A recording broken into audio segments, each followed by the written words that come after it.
Hey everyone, welcome back to another episode of Shift Work and Jam Sessions. I do have an amazing guest today, and Oliver, let's start off with kind of where you grew up and how you got here. Yeah, so I'm from Toronto, Ontario originally, grew up in Kitchener, and have just made the move back to Toronto. Very excited and ready to start the life in the big city. Grew up here, got into kitchen work when I was really young, listened to music, a lot of art. I'm a photographer. I do a lot of that, as well as being a massage therapist. I have a clinic in Kitchener and Toronto, really enjoying that sort of work, and I get to blend a little bit of music and that work. The standard for massage therapy music is real low, and putting together playlists of really beautiful ambient music is a part of my time. That's awesome, dude. There is a lot in that I'm like super interested to dive into. Let's start off with like you said, Toronto. You kind of grew up or you were raised there. Like what part or? So I was born in Toronto, raised in Kitchener, Ontario. Raised here, okay. Yeah. Okay. I was in Toronto till I was about 4. So okay, so not very many memories of growing up in Toronto. Fair enough. And where are you in Toronto now? Because you mentioned you're back there and you have a clinic there as well. Yeah. I'm based on the Toronto Island right now, and it's kind of wild. I don't really get to enjoy the Toronto music scene in the way that I would like to because I've got an 11:30 curfew, or else I'm swimming home. Oh wow! Yeah. Got to catch the last boat. Yeah. So I'm looking forward to getting the paddleboard back in Toronto and going to shows with a paddleboard on my back and tugging my way back over to the island. Just that sounds like a lot of fun, dude. Absolutely. Now you mentioned music here. What? Because we talked off the mic a little bit. You said you're kind of new to the hip hop scene. Yeah. Or would you say that or? I would say I'm a new participant in the hip hop scene. Yep. I've been listening to hip hop since I was a kid. I love it.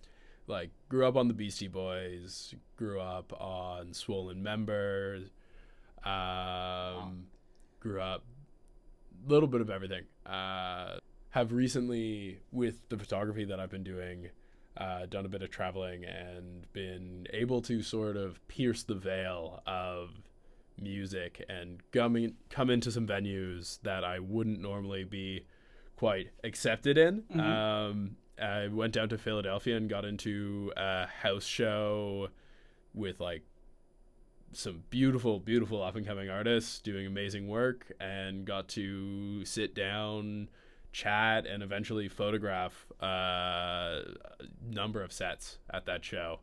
And the organization, or the Big O in Philadelphia, is a group of a couple of the people who were at that show last year, around Thanksgiving. And it was wild, and they're popping off in Philly. Yeah, that's amazing. It's sick. Dude.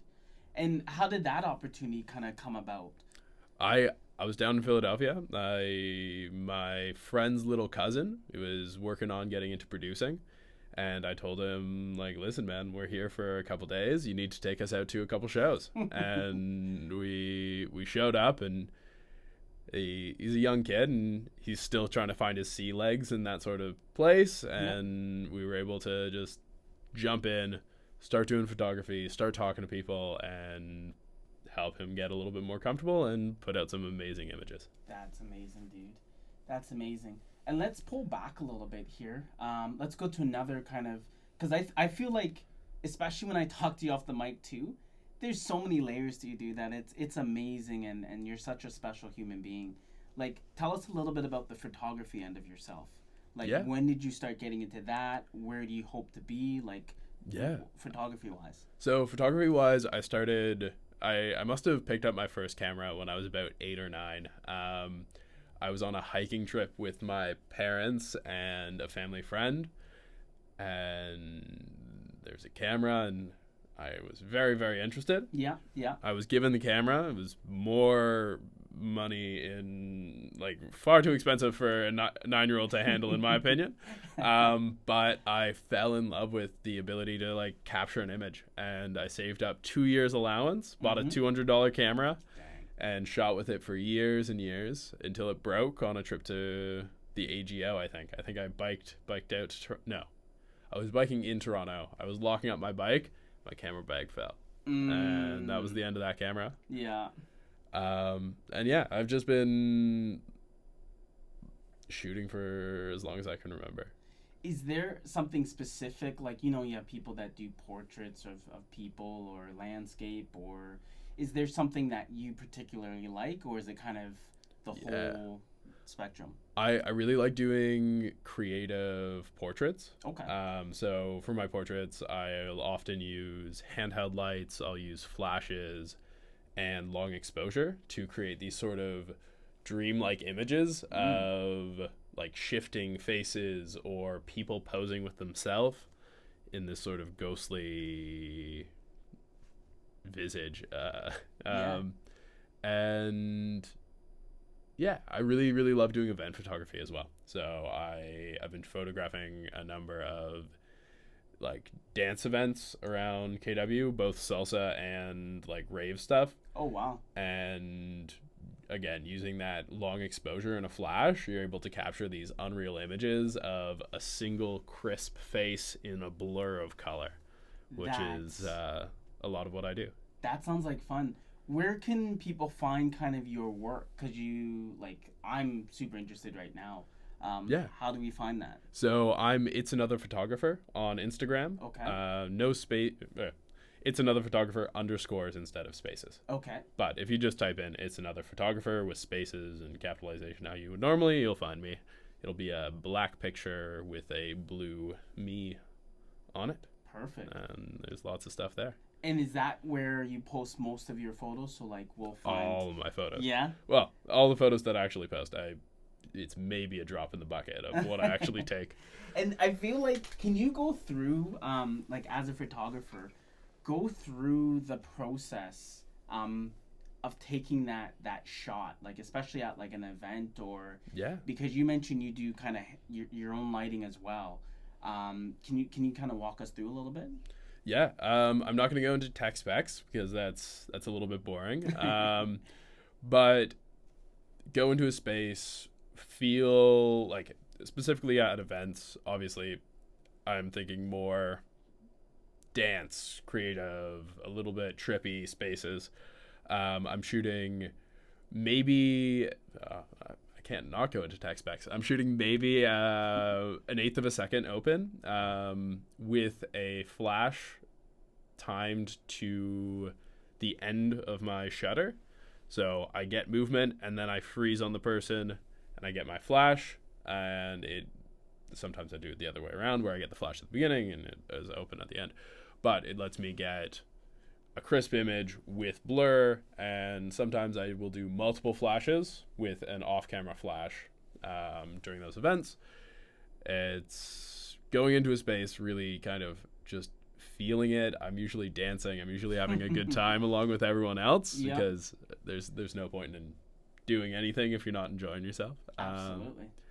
And I feel like that puts people at ease, and then you're able to, like, capture what people are really feeling, what people are really what people are doing in the moment, and you get these just wild, blissful images of people dancing their hearts out, and it feels natural and cool. Yeah.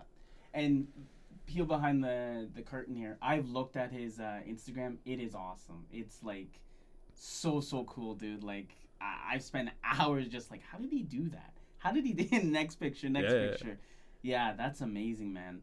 And then do you get into any videography as well, or you kind of... I've been dabbling. Okay. I've been shooting a couple music videos for some local artists. Okay. Like I'm working with Overtime, helping him kind of connect with the industry, figure out funding.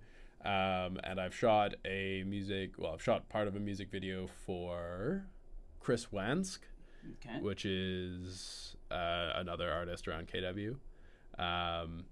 Done another bit of recording for a artist named D&D Frequent, who's the son of a friend of mine, actually. Oh, nice. I think he's 19 now. Oh, Feels wild coming up in the world. Yeah. And yeah, it's all kind of taking it as it comes. The helping people put out the art that they want to produce. Yeah. Not like I never want to be the person that says no, right? Right. That's it. The yes.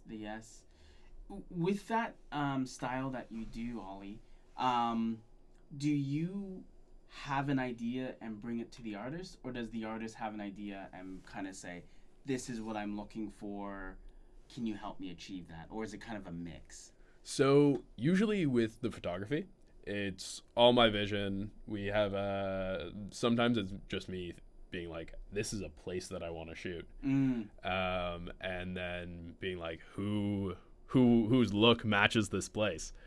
And then reaching out to those people and being like, hey, I really want to do this. Would you be interested? And just, send out 100 messages, get 5 responses, and roll from there. Yeah. That's always been my policy. Like, you can't just not ask, because if you never ask, you'll never get a yes. And so just send out everything to everyone and say, I just need it. Yeah. I can't not do it. I'd drive myself crazy if I wasn't doing it. For sure. It reminds me of I was watching the Kanye Yeezus story, and it kind of showed like Jay-Z was working on an album. Yeah. And Kanye said to him like, hey, can I be on it? Can I be on it? Can I be on it? And he eventually was, and he kind of blew up. Yeah. Not just from that example, but from others. But one thing Jay-Z said that kind of relates to what you just said is closed mouths don't get fed. Fuck yeah. Right? Closed mouths don't get fed. And dude, I watched that yesterday, and you saying that again just, reverberates that. Yeah.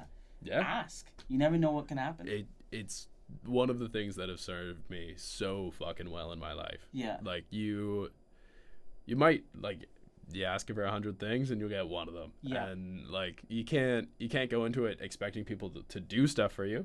Mm-hmm. You have to have stuff on the table. You have to be able to offer people. You have to be able to provide, and you have to respect and care for people's time. If you go into it without a care in the world for how somebody feels afterwards, then you're burning bridges. That's just it. Yeah. But you can't you can't shut up and then complain to your friends about how you're not doing anything. Yeah. Fucking talk to everybody. I love it, dude. That's awesome. That's real good. And then I guess my next question for that was, is that how you get a lot of, because you mentioned, Philly, but you had some connections there, but around this area, how do you know these 100 people at the beginning? How did you get these connections? And genuinely just talking to people. I met you at an event. Yeah. That I think a friend introduced us, but that was a friend who I met at a wine bar, and we chatted about music, and that's how we made introductions. Yeah. There was I think it was Sam, right? It was Sam.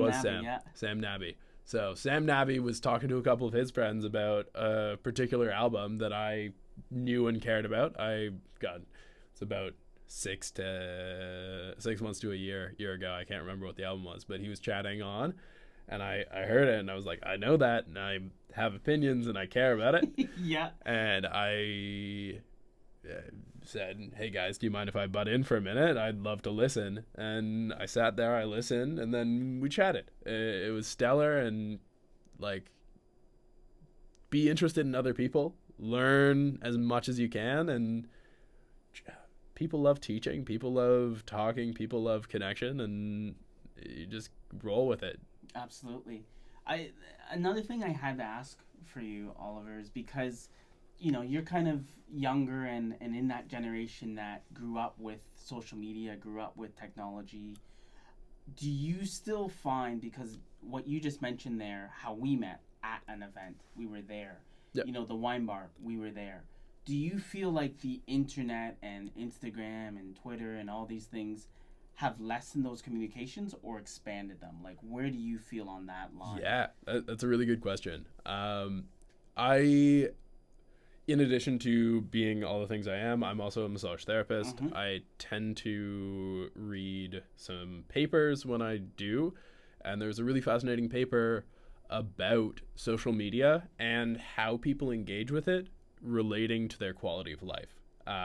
Oh, wow. In that paper, they identified two groups of people using social media, two ways that people kind of spend their time on social media. They identified people who observe and people who interact. And in those two groups, the people who spend 6 hours a day looking at other people's having great lives, and they don't message, they don't like, they don't reach out, they don't do any of this, it generally has a pretty negative effect on their mental health. Wow. And that's the That's the observer group? Okay. and then they observed another group of people who use social media to update their friends on what they're getting up to, who observed what their friends were up to and reached out and said, hey, that looks awesome, how are you doing? Used it as a platform for communication rather than a entertainment. When I got in, Sam invited me out to the Mel Brown Festival. He did it through Instagram. We were chatting on Instagram. He said, hey, man, I've got a couple of extra tickets. Do you want to come out? I said, heck yeah, I'll make it as soon as I can. I think that was the night of the festival. He said, I've got a couple people I can let in, and it was great. Yeah. I got to see some amazing performers. Got to buy some merch of the Soul Motivators. Oh my gosh. Fun. I've been out to see them in Toronto before their oh god. It was a cross Canada tour that they were on.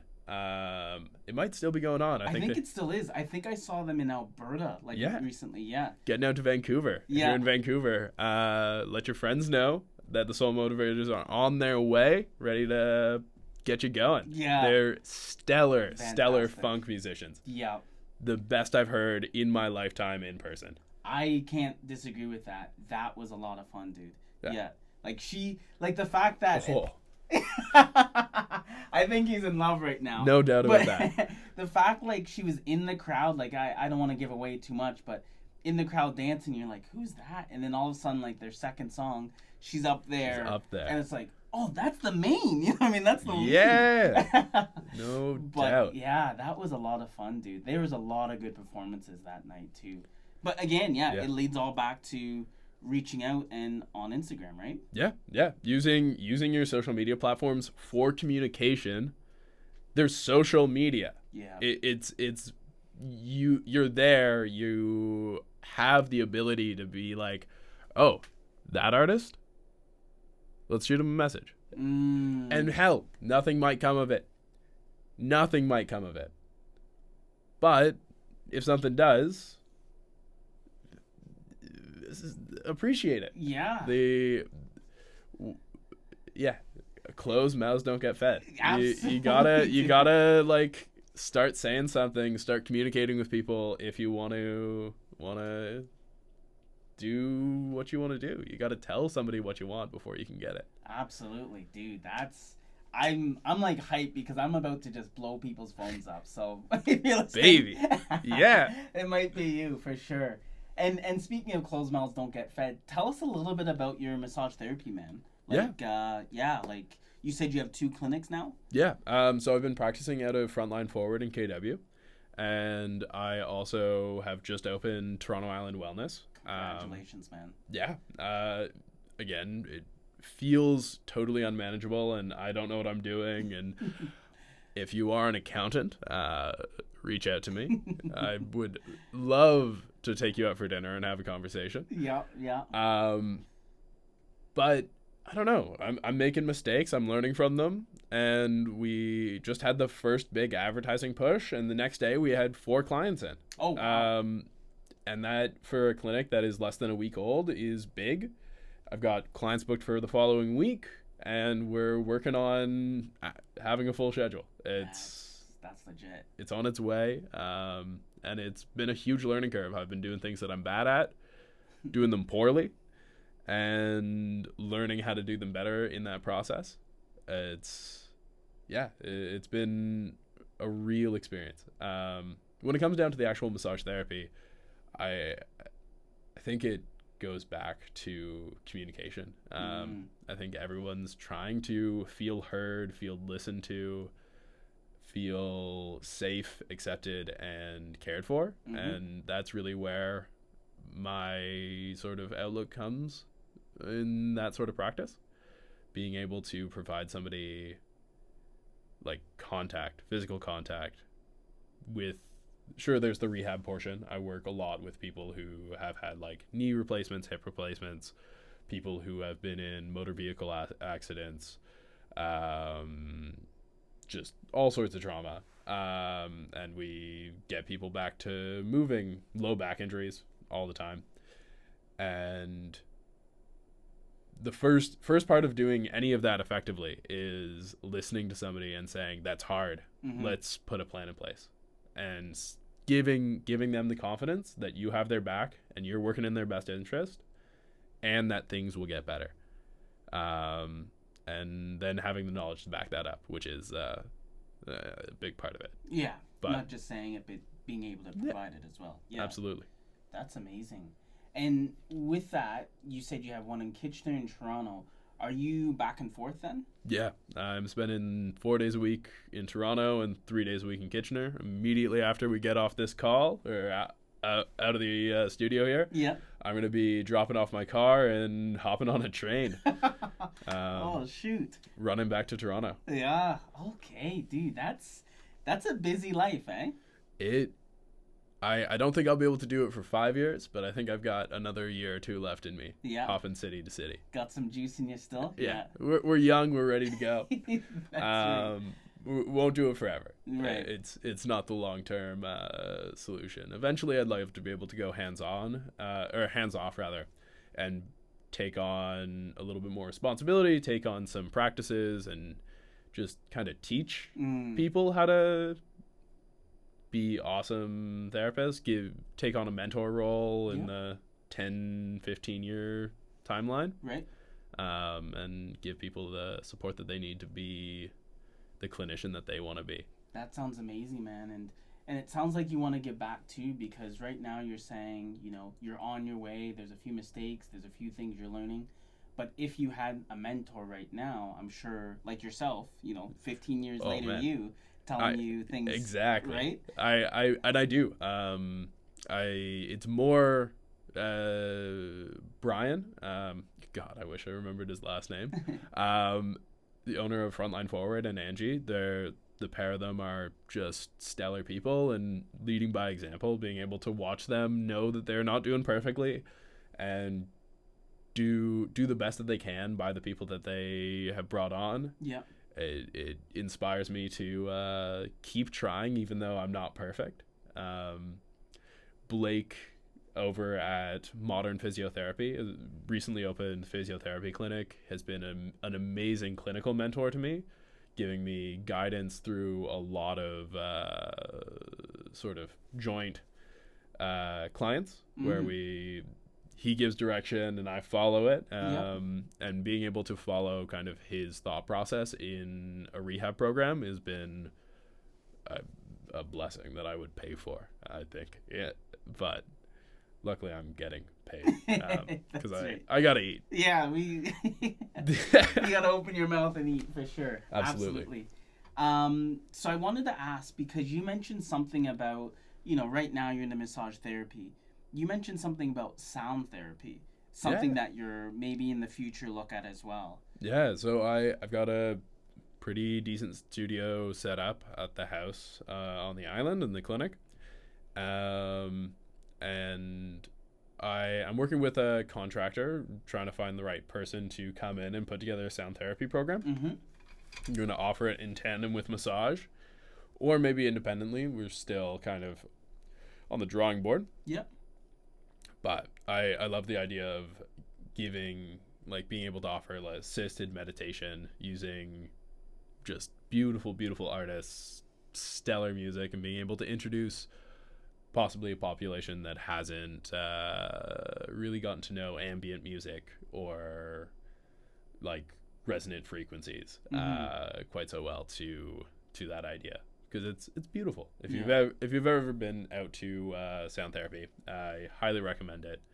And yeah, give it a try. Definitely, because to be honest, I've heard of it, like you kind of hear in passing, but I've never really listened to kind of what it is and how it can affect you and help you. And so many people love it, and they're at home and they got their headphones in and they're listening. But I think that there's something to be said for either using high quality studio headphones or having high end studio speakers to kind of really bring you into that sound. There's depths of resonancy, depths of music that you can't really get on your like consumer headphones. Yeah, I'm sure there's a different level. You know what I mean? I wanted to get back to hip hop just for a second. Yeah, of course. I feel like that's what we're here to do. We've been talking a lot about other things. And that's kind of the way the show goes, is you kind of go into people's lives and see kind of who they are, and then bring it back to music. You mentioned you kind of started into it with Beastie Boys and Swollen Members. What kind of music or like genre of hip hop are you kind of drawn towards? Like you mentioned Soul Motivators, which is funk, and you can, but like, so right now I'm falling into the sort of jazzy R&B stuff. Okay. And it's where I'm at right now. Still on the surface level. Haven't quite done deep dives yet, but I'm thoroughly enjoying right now. If you've heard of them, Alpha Mist. I've not. No. Alpha Mist. It's a UK jazz group. Okay. They sound like they're from New York. Oh, really? Just the jazz side. Yeah. They have thick UK accents, but it's sound. Yeah. It's like kind of spiritual, kind of stoic themes, and the whole sound is so stunning. That sounds good, dude. I'm gonna have to check them out after this set here. No doubt. What about what was I gonna say? Sorry. Is in terms of music videos that you're looking to do or photos in the future, is there a style that suits you more than others? Like you mentioned, you found a set and a venue and you thought of certain people's mind. What would you say your style is? It's hard to nail down. Definitely surreal. Okay. Surrealism has always been a thing that I've been attached to in sound, in comedy, in imagery. The idea of having something that's recognizable but still other is brilliant to me. I just want to live in a world that's a little unhinged and ready to fall apart in a moment, which is where I feel like I'm living most of the time. But I want to kind of let people into that sort of chaotic, grounded in the right ways, ungrounded in the best ways. Okay. Sort of way of seeing the world. Yeah, that sounds good. That sounds amazing, dude. I feel like when we talk, like, you're so wise beyond your years, dude, and I know we've talked about it, but I think you've just gone through a lot of different life experiences, right? Yeah, I suppose so. Yeah. You got to try everything. For sure. And absolutely. Yeah, so those are all the questions I have for you, man. Yeah. Did you have anything else you wanted to say to anyone, or any shout outs, or? No. I've got some people that I think you should check out. Yeah, please. Around KW, you got to be listening to Phase, F-A-Y-Z. Okay. Check him out on SoundCloud, Spotify, and I think YouTube. He's also on Instagram as The Only Phase. Phase, okay. Possibly the official Phase. Okay. It's coming off the dome. Check out Boise on Instagram, BOSSI, Fantastic musician, putting out awesome music, and kind of recently been organizing community events. Okay. Really fantastic people he brings together, and keeping up with him and following what he's doing is absolutely what you should be doing. Yeah. Yeah. Those are the two people that I'd love to push you towards. I don't want to make the list too long. Keep it short and keep it sweet. Absolutely. Check me out on Instagram at It's Another Photographer, and yeah, reach out to me. If you have ideas, if you have something you want to share with me, I am here, and I love listening. I love hearing. I don't have a ton of free time, but you let me know, and we can book something a month out, and we can take lunch and talk about it. Because I think say hello. This man is a busy man, because I think I had to book you 2 months in advance. Yeah, I think we did. I think we it was the Saturday, and there were moments available. I'm so glad we booked this far out. Yeah, I actually got into a car accident last month. Oh no.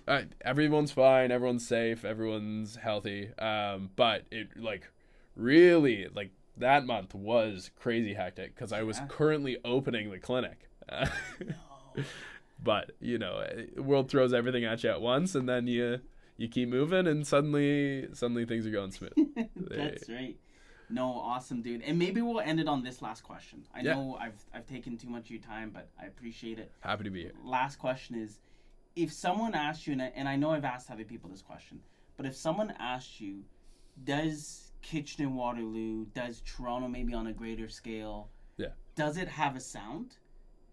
What would you say to that? Because, and I'll give you, while you think, because I'll give you kind of the background to that question is, I went to school in the U.S., in Connecticut, which is between Boston, New York, Philadelphia is a bit of a stretch, but everyone could dictate a sound. Yeah. And they asked me, oh, you're from, the Toronto area, what's your sound? Yeah. And I was kind of like, Drake was really big at the time. He still is big.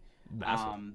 And I said, that's kind of the sound. Would you agree to that? Or what would you say the KW, or maybe if you have to reach a little bit further to Toronto, what's the sound? I think it's hard to say. With the multicultural nature of Kitchener and Toronto, of Southern Ontario, it's really difficult to put it in a box. You have so many people all around, coming from all over the globe, and making music, because that's what people do when they are happy, when they're sad, when they have things to deal with. It's part of life. But I don't know if I think that Kitchener or Toronto has a sound in the same way that a New York has. You hear an artist from New York, and they're from New York. Yeah. I think right now, if you heard New York music from New York in the 40s, I think it wouldn't have had a sound. But as time goes on, and as people meld, as that beautiful, beautiful stew kind of becomes a cohesive flavor, something that is recognizable and so palatable, I think we will. I think Toronto, Kitchener, Southern Ontario will develop a sound. I like that answer, dude. And I don't disagree at all. I think you're 100% right. It's kind of just right now stirring that pot. Got the melting pot, baby. That's right. Call it 5, 10, whatever years later, you're going to have a distinctive, oh, that's Toronto, that's Southern Ontario, that's the sound. Especially with the amount of movement going on in the music industry and the sort of entertainment giant that Toronto is on its way to be. For so long it was New York and LA. And I think Toronto is dabbling. They're testing the waters. You have big artists living there, and with that comes labels, comes the financial backing, and as that happens, that's how a scene is made. It's already, I would say, it's in its teenage years, little bit chaotic, a little bit hectic, a little bit here, there, and everywhere. But you have the OGs, you have the greats around Toronto, and that's how it happens. You have the seed that's planted, and it grows into something beautiful. No, I'm excited, dude. I can't wait. But thanks again, Oliver, for this. This No was worries. huge. And thank you for having me on, Taylor. It was a pleasure to drop in and say hello. Yeah, we might even have to do it again because this was so much fun. But thank you so much, dude, and we'll keep in touch, all right? Hey, maybe we can host a live event somewhere. Ooh, I'm liking that. I would love to offer up my place on the island for an afternoon. Oh my goodness. If that's something you'd like to do. You heard it here first. I might. Yeah. Toronto Island Wellness hosting shift work and jam sessions. Shift work and jam sessions. Yeah. Live meetup. Yes. I'm going to take him up on that. Fly into Toronto, come out, see us here, say hello, have a wonderful evening. Snacks provided. I like it. Right. BYOB. I'm not. Always be, or your pan. One or the other. That's right. Awesome. Thank you. Signing off, and